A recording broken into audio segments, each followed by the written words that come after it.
Hi friends, welcome to Nanamma's magic. ఈరోజు మేము Godavari style prawns pickle ఎలా పట్టాలో చూపిస్తాం. ఫస్ట్ అయితే మా ఛానల్ స్టార్టింగ్లో అయితే మేము షార్ట్స్ పెట్టామన్నమాట, పార్ట్ 1 పార్ట్ 2. కానీ అది సరిగ్గా అర్థం అవ్వలేదని చాలామంది కామెంట్స్ అయితే పెట్టారు. సో అందుకనే దీని ఫుల్ రెసిపీ వీడియోతో పాటు వచ్చేసాం మేము ముందుకి. So let's start the recipe. ఇప్పుడు ఒక కళాయి తీసుకుని అందులో 30 కేజీ వేరుశనగ నూనె పోసుకుందాం. ఇప్పుడు మేము కేజీ రొయ్యలు ఆవకాయ పడుతున్నాం. ఇప్పుడు నూనె వేడెక్కాక ఉడికించి పెట్టుకున్న రొయ్యలను అందులో వేసేసుకోవాలి. గైస్, రొయ్యలు మేము ముందే ఉడకబెట్టుకొని స్టోర్ చేసుకుని ఉంచుకున్నాం. ఇప్పుడు పచ్చడి పట్టుకుంటున్నాం. ఇది గోల్డెన్ కలర్ వచ్చే వరకు మనం వేపుకోవాలి.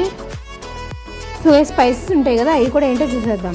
ఇప్పుడు కేజీ రొయ్యలకి 2 స్పూన్లు మెంతులు, 2 స్పూన్లు ఆవాలు, ఒక 40 లవంగ మొగ్గలు, కొంచెం దాల్చిన చెక్క, జాజికాయలో సగం ముక్క వేసుకోవాలి. టీ గ్లాసులు ధనియాలు,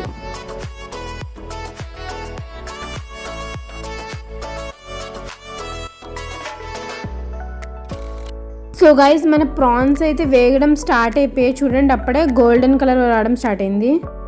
ఇప్పుడు మనం కళాయి తీసుకొని ఆయిల్ లేకుండా ధనియాలు వేయించుకోవాలి.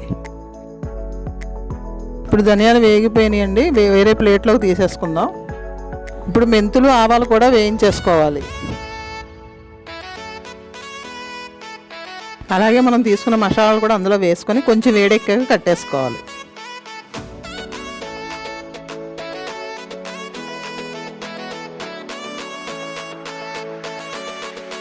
ఇప్పుడు రొయ్యలు వేగిపోయినాయండి, స్టవ్ ఆఫ్ చేసేసుకోవాలి.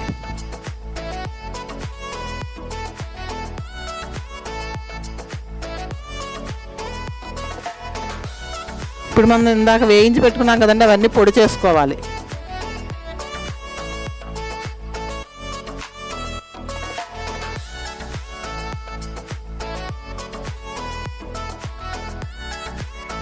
సో గాయస్, మన రొయ్యలు చాలా ఆరిపోయాయి. ఇంకా నిమ్మరసం మనం మరిగించుకొని పెట్టుకోవాలి. ఇప్పుడు మనం కొన్ని వెల్లుల్లిపాయ తీసుకొని వాటిని చిన్నగా ఒలుసుకోవాలి.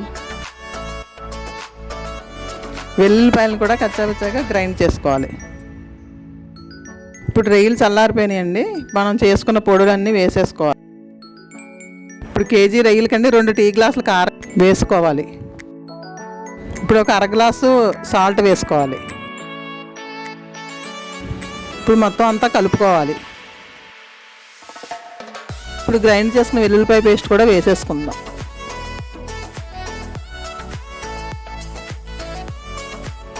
ఇప్పుడు మనం వేడి చేసి పెట్టుకున్న నిమ్మరసం కూడా వేసుకోవాలి.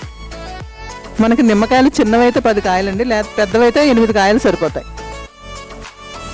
మనం నిమ్మరసం వేడి చేసి పోసుకుంటే ఫ్రిడ్జ్లో పెట్టకపోయినా పచ్చడి బయట ఉన్న నిల్వ ఉంటుంది. సో గైస్, మన టేస్టీ గోదావరి స్టైల్ రొయ్యల పచ్చడి రెడీ అయిపోయింది. టేస్ట్ చూసేద్దాం. సో గైస్, నేను టేస్ట్ చేసేలోపు ఈ వీడియోని లైక్ చేయండి, షేర్ చేయండి, ఇంకా మా ఛానల్ని సబ్స్క్రైబ్ చేయండి, ఇంకా బెల్ ఐకాన్ని క్లిక్ చేయండి మోర్ వీడియో అప్డేట్స్ కోసం.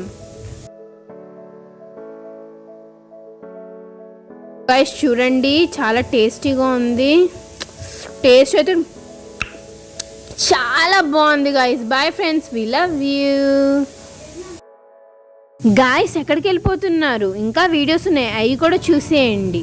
ఇంకా ఆ వీడియోస్ని కూడా లైక్ చేయండి.